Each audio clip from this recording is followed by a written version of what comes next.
it's me, Chase, again with my business idea for Lingo, the International Cafe Bar.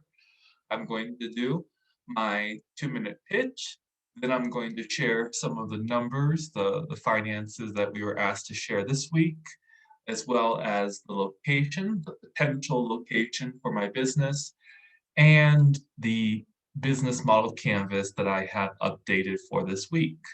So let's get started. Throughout my nearly 3 years of living in Bogota, Colombia, I have noticed that there is a gap in the market for activities that people really want. The city is growing, it's becoming more and more cosmopolitan as time goes by and as people continue to progress forward after the internal armed conflict. What I would like to do is create an international cafe bar that operates like a coffee shop in the morning and early afternoon, and then transitions to a bar for the after work crowd. By doing this, I would like to also create a space where there's cultural exchange, where people from different nationalities, backgrounds are able to come, collaborate, exchange ideas, whatever it may be. Particularly because learning a foreign language is of the utmost importance for anybody's professional trajectory in this city. There needs to be a space where they can practice. We have many language schools and many universities, but they're often costly, and if you've already completed the programs, there's no sense in repeating them again. What you really need is practice. And that's what I'm going to do. I'm going to offer a location that is safe where people can come and speak to our bilingual staff, speak to myself, and even hold events such as intercambios, where the theme is speaking one particular language only, where there's also the possibility for companies to hold events where we can go to companies and host events in order to help them with their language needs. I believe that because coffee and alcoholic beverages are just as popular here as anywhere else in the world, that people will feel more justified spending their money in a location like mine when it has the added bonus of language acquisition. Thank you. So here is Lingo, the International Cafe Bar numbers. I went around, we're still in a lockdown, quasi-quarantine, and now we have international protests over taxes.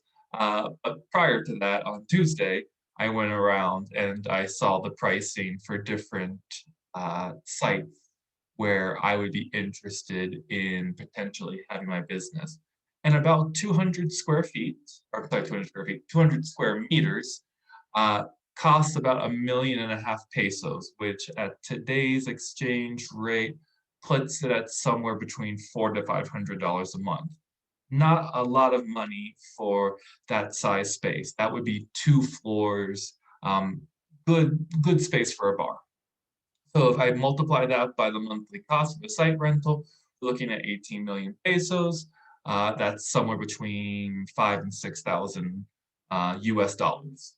My employees, I believe I'm going to need 3 employees in addition to myself.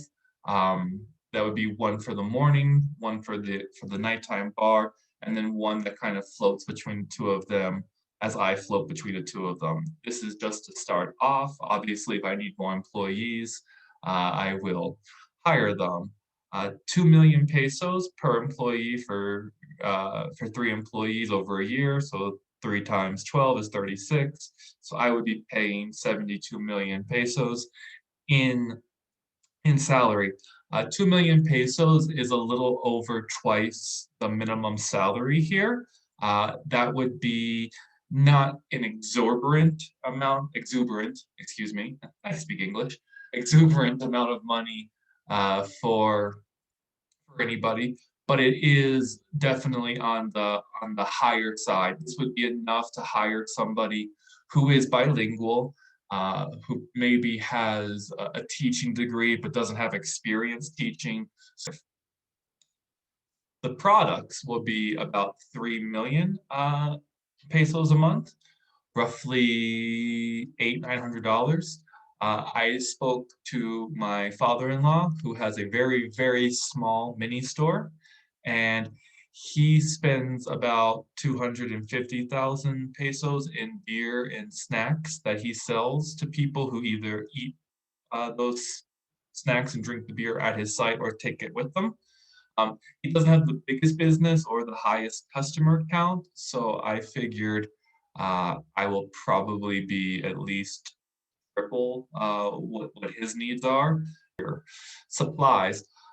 That would just be, cups and the disposable things, pens, papers, receipt paper, like any of that kind of stuff. And I think the 500,000 a month is a little on the excessive side.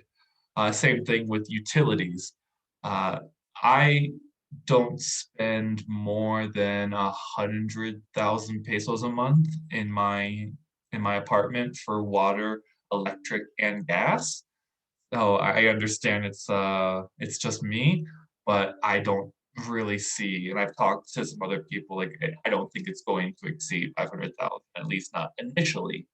And then advertising, where that would be the 250,000 pesos would really be referring to printing materials to pass out, maybe paying for some Google ad placement, but very little. I would definitely try to focus on grassroots advertising because that seems to be the most responsive way that they do here in Bogota. So again, that number is a little excessive for a monthly charge. Infrastructure being 10 million pesos, that's a one-time charge, of course. That would be me painting the walls. That would be getting some chairs, getting some of the infrastructure. Uh, I want to do this cashless if at all possible. So really just getting like a square terminal and a laptop and doing it that way. 10 million is definitely okay. It might be a little bit more than that. I was speaking to a friend of mine who just got done remodeling a business, and they told me that if you don't mind putting in the work yourself, that you can probably get away with interior designing a business of the size that I'm going to have for somewhere between 7 to 15 million pesos. I have no problem putting the work in. I know people here that I could barter with to help me out. So that's tentatively where I have the number. Let's look at that's okay. Let's take a look at the items. So it's a really limited menu, and I'm going to move my face over here. Uh, so we have the small, medium, and large sizes for things. So we have Pinto. The pricing is about what my surveys with potential customers said they would be willing to pay. So I'm excited to see how that would work out. When we go to the alcoholic beverages, we're looking at national beers like Poker, Aguila, Costeño, and then some imports. Budweiser is fairly popular, so is Corona, and these prices put it at just a little bit above what a standard bar might charge for these drinks. Then adding to it, we have wines, which is not something as common, but we're trying to add a little element of class. So white wines and red wines will have no price differentiation for a small pour or a large pour. Cocktail wines would be, and then sangria, which is also cheaper than red and white wine here, but a little bit more than cocktail wine. When we come to ready to eat foods, these are things that are like already in a cooler, or I just need to drop into an air fryer or some small infrastructural thing that I have. That would be fruit cups, salads that are ready to eat. Of course, we have here um, mozzarella sticks. I've just recently seen those in stores, so I would love to try to revolutionize the, the, the food preferences of Colombians and get them on board with mozzarella sticks. They have something called deditos, which is similar, but I want to bring them onto the mozzarella stick side. So we're looking at all of this from the numbers I just showed you. The monthly cost comes to be just shy of 12 million pesos, somewhere between about $3,500, which means that my daily revenue would need to be just shy of 400,000 pesos. That's about $125 a day. And if I'm looking at a sliding scale where I think I'm going to sell um, more coffee than beer, and I'm going to sell more beer than fruit, I'm looking at the anticipated average transaction total being 2,860 pesos, which would mean to achieve these numbers, the break-even point that is, I would need 137 customers, or at least 137 transactions that value 2,860. If a customer comes and buys two beers, and one is a costeño and one is an aguila, well, then they've basically become two customers for the day. So it doesn't necessarily have to be 137 individual people, but it does have to mean that I have rung up products 137 times that average this price. Some things that are not factored into this particular cost are the special items that I had mentioned in previous weeks, such as charging a 5,000 peso cover charge for special events, like when we have a trivia night, intercultural night, whatever it might be. And then I'm just realizing that I spelled specialized wrong. How embarrassing. Um, the loyalty subscription that I was talking about, the little cards, would be 5,000 if they want to do it on a monthly basis. That would give them a 10% discount on all items, which means that it would pay for itself if they spend more than 50,000 pesos a month at my location. That is to say, they visit on average about 20 times per month. So that's just getting a coffee every morning before work at my location because it's close by. You'll end up saving money with this particular subscription. If you wanted to do it annual, you're going to save 15,000 pesos over the course of the year. It still comes with that same 10% discount, but you only have to purchase 37,500 pesos worth of items. Um, excuse my friend, 37,500 pesos per month, or an average of 14 visits per month. My consulting fee for anything outside of the business, for whatever it might be, I had said that that might be a component to help supplement the cash flow. It's 100,000 pesos per hour for my services. That is on the conservative side. That's a really good deal. I've done consulting for people like Pearson Education here, and I was paid at a rate of 250,000 pesos per hour. Limited engagement, so I didn't get rich, but good money for what it was. An event hosting would be 35,000 pesos an hour in order to reserve our space, reserve uh, just the building that we operate in, and that would come potentially with discounts on menu items. And let me see what I completely wrote. Okay, so now we're talking about location. Location is very important, and it's something that needs to be factored in no matter where you are in the world, but particularly here in Colombia, and more specifically in Bogota. But the north of the city tends to be a little bit more affluent than the southern part of the city. So what I'm looking at is right around 100th Street. Let me find 100th Street. Here we are. And why 100th Street?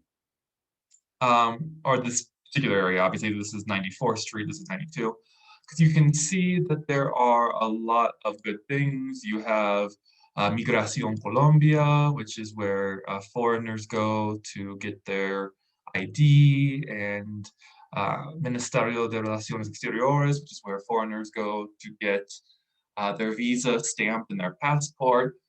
And in general, there's good transportation. This is one of the public transportation stops.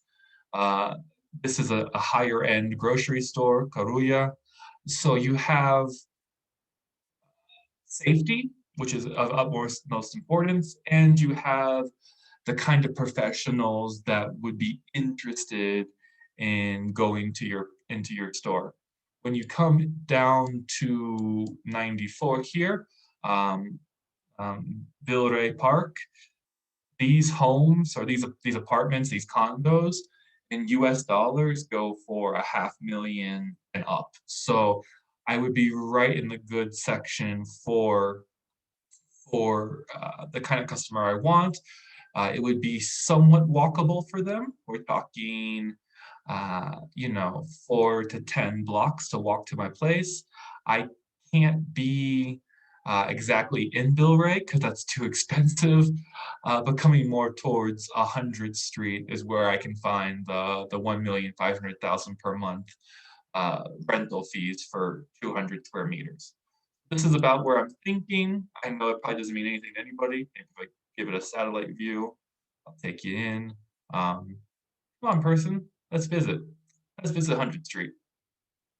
So you can see, there's people walking on the sidewalks. Looks like it was a good day. It's just a nicer particular area of the city. We've got some new construction apparently happening here. So yeah, this is the area where I would like to have my cafe bar. So here is my 6th version of the business model canvas. And as you can see here, everything I've mentioned in prior weeks is about the same. I'm still going to be partnering with language schools and professional development schools. I probably have to work with travel abroad, work abroad platforms, Reddit, whatever it might be, distributors. My channels, again, as I said, because my advertising budget is so low, it's a lot of free social media, a lot of direct business to business, passing out flyers, and then doing local publicity, which is free by going on to news channels and whatever have you. They love foreigners, so I think that will be a good hit. I still have my customer segment broken into 2, the working professionals, residents that are close by the cafe bar, language learners, and then businesses, I don't know why it's doing that, businesses that are affiliated with international sectors that require cultural competency. What else has changed slightly? Yeah, my cost structure is a little bit more precise with revolving accounts with distributors, the advertising, the employees, having 3 of them now, and whatever may have you. So there's not too much that's changed here. I'm going to post it with this video.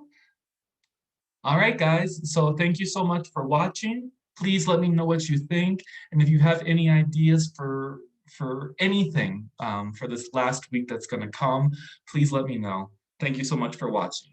Bye-bye.